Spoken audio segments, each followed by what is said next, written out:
What's going on, everyone? Welcome back. Today we've got another live fantasy football mock draft for you, back on FantasyPros with a 12-team full PPR mock where we'll be selecting from the last overall pick. 12th overall should be pretty interesting. Our roster, same as always, 1 quarterback, 2 running backs, 2 wide receivers, a tight end, a flex, and then 5 bench spots. The only difference is this time we did adjust the positional values a little bit, heard it in the comment section, so wanted to hopefully make this a little bit more realistic. We've lowered the quarterback value a little bit and then lowered the running back value as well to simulate maybe some more realistic scenarios come draft day. But that's really it. So let's kick it off. And while we wait, a quick reminder, if you guys enjoy, hit that like button, subscribe, give us a follow on Twitter at AllDayPigskin to continue interacting with us there. Let us hear it in the comments section. Your thoughts along with any other questions you guys might have. We will do our best to answer them all. And lastly, make sure to check out the 2022 ADP Fantasy Football Draft Guide available for purchase. Everything you can want at a great value. Top 150 overall player rankings, the standard and PPR formats, individual player bios, tiers, projections, along with general fantasy advice. All those details in the description. But with that being said, let's quickly look at the draft board here and see what's taken place. So one thing you're going to see, Jonathan Taylor goes to the 101, Cooper Kupp at the 102. Don't agree with that. I think it should be Christian McCaffrey. I think it should be Austin Eckler there. And again, you can make the argument now with that whole elbow issue that Matthew Stafford is having, that Justin Jefferson should be the number 1 overall wide receiver being selected. But I get it. A lot of people in love with Cooper Kupp this season, especially after what he did last year. Then you see Christian McCaffrey at the 103, Najee Harris ahead of Austin Eckler. I don't agree with that here. I think Eckler is the safer choice. In fact, I'd also have Dalvin Cook ahead of Najee Harris. Speaking of Eckler and Cook, they go at 105 and 106 respectively. Followed by DeAndre Swift, Derrick Henry. Derrick Henry at the 108, very good value there. Followed by Justin Jefferson. Then you see Travis Kelce and now Joe Mixon. So here we've got a couple choices to make. I'd say that, it's tempting to go with Jamar Chase. It's tempting to go with Stephon Diggs, but especially with how we kind of made the algorithm a little bit more focused on the running back position and potentially making this a little bit more realistic, I think it pays to go running back here. And I'm going to go with one of the best values at the running back position right now. That's Alvin Kamara, especially with that suspension probably not taking place this season. And I said I'm going to go back-to-back running backs here. Aaron Jones, Saquon Barkley, those are my next 2 highest-ranked guys. I love the upside for both. I think that, I've been focusing on Aaron Jones a lot. Maybe we switch things up with Saquon Barkley a little bit. Leonard Fournette would be lower in my tier rankings. I think Barkley probably gets a higher workload as a pure rusher, so potentially gets a little bit of an advantage there. But worst case scenario, I think the separation between these two guys in Barkley and Aaron Jones is going to be very, very small.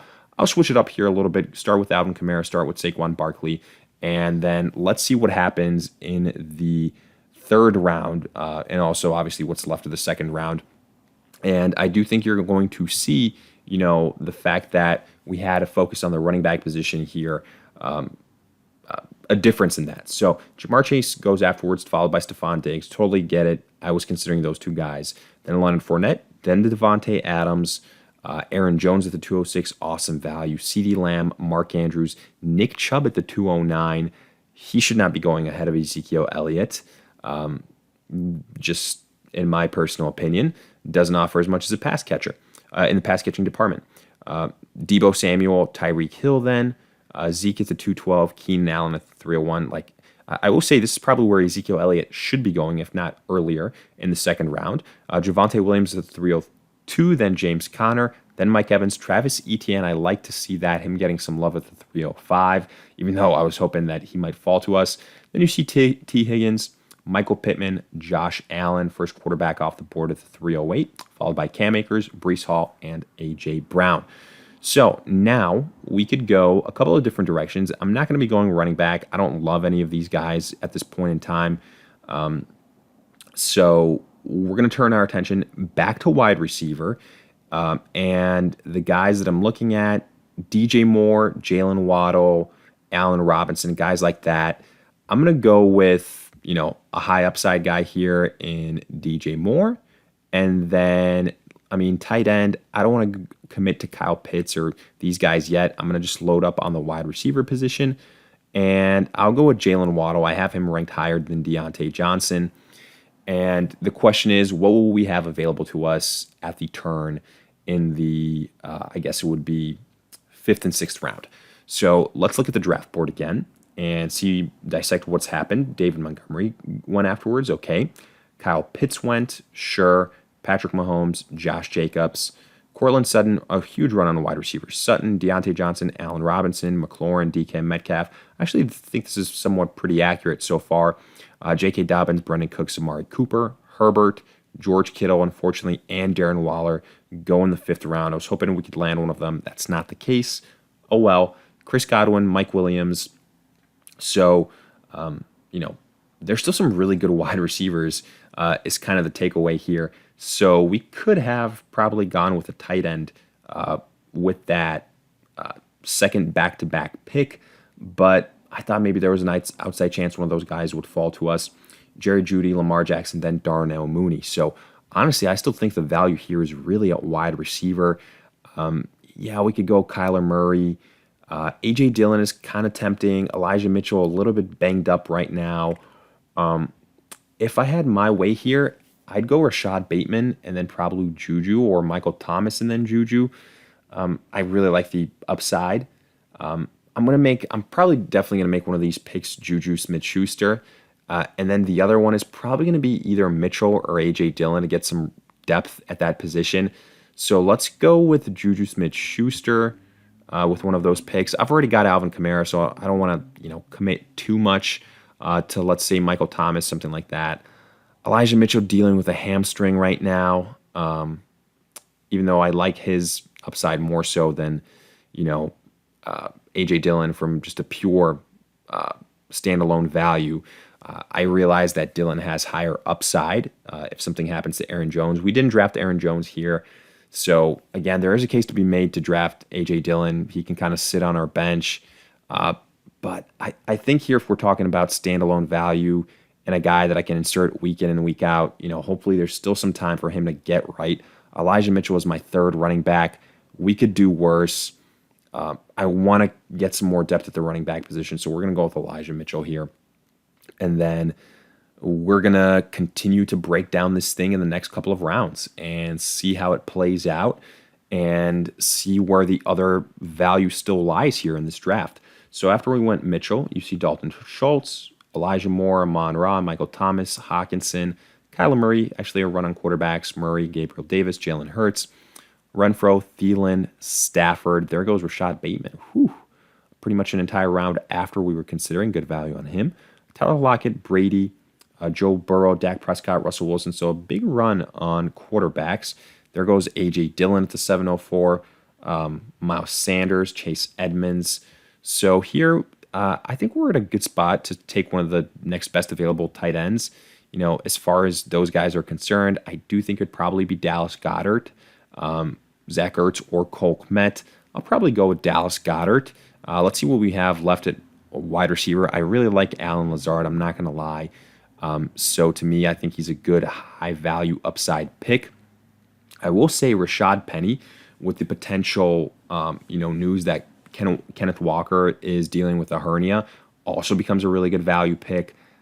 So what I might do here is actually go Rashad Penny to get another good depth piece, and kind of build up even more running back depth. So let's add him. We're gonna make him one of our selections, and then at wide receiver, again, the main thing is let's look at the cheat sheet. What are the chances Lazard comes back to us? Not all that high. How many teams already have a tight end? 1, 2, 3, 4, 5. Oh, wow, we even have a double tight end here. Didn't notice it. I imagine there's going to be a run on tight ends. We have got how many wide receivers? Let's look at our roster. I believe 3 wide receivers with DJ Moore, Waddle, Juju Smith-Schuster.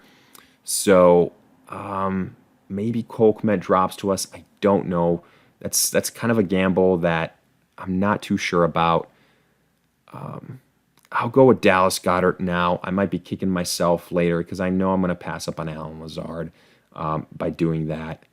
Maybe Cole Kmet falls to us. I feel like there's a chance he might fall to us, even though there's too many teams. Though I'm gonna go with one of these top tight ends now, and then we'll see. It'll be pretty evident to if we made the right choice at tight end, and I can already tell you we did because there was a run on the tight end position like I predicted. So take a look at this. After we went Dallas Goedert, no more tight ends in the 8th round, but in the 9th round, 1, 2, 3, 4, 5 tight ends, kind of what I anticipated. So other picks, Alan Lazard goes at the 8-11. I knew he wouldn't fall to us. DeAndre Hopkins was another tempting pick, but it's all right. Let's see what we have left at wide receiver. We still need to add a quarterback as well. So, as far as upside is concerned, Trey Lance is a high upside guy. I personally really like Derek Carr, so I think that's a pick that makes a lot of sense for me here. As far as wide receivers are concerned, I really don't love any of these guys. Probably the highest guy to have ranked is, out of all these names, probably Tyler Boyd.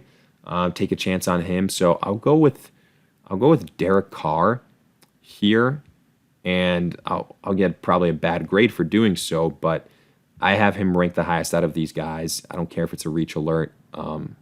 Kudos to you, Fantasy Pros. I have him ranked a lot differently.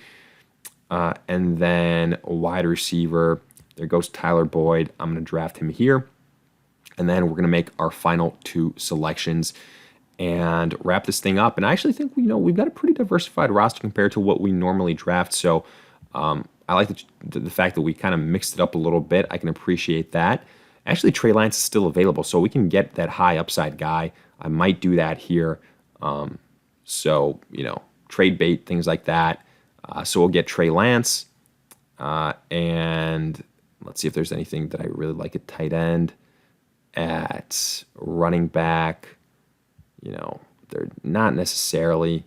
I don't love any of these guys at running back that are left. Wide receiver, George Pickens is kind of intriguing as the potential number 2 in Pittsburgh. I might take a chance on him here. And then, that'll probably be our last pick. Yeah, so let's do that. George Pickens, a rookie that's been kind of going up draft boards a decent amount. So let's see where he went. I might have to do that again. But let's go again, George Pickens, and just draft him this way. And then see our final draft grade. I think we probably got something in the, I was going to say maybe C plus B range. I think we definitely got dinged a little bit for going 2 quarterbacks with how we set the value.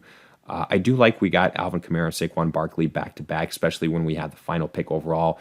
It's one of those situations when you pick last, you're going to have to reach a little bit.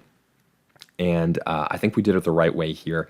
At wide receiver, I do think we got some really good values. Moore, Waddle, Juju, in those 3 guys specifically. And then we were able to get guys like Elijah Mitchell or Rashad Penny on our bench. So I actually like how our running back depth turned out. I like our quarterback situation. Tight end, I think we do have a top 10 guy. I'd give us a higher grade than a C. I'd go, C plus, B minus, maybe even the B range.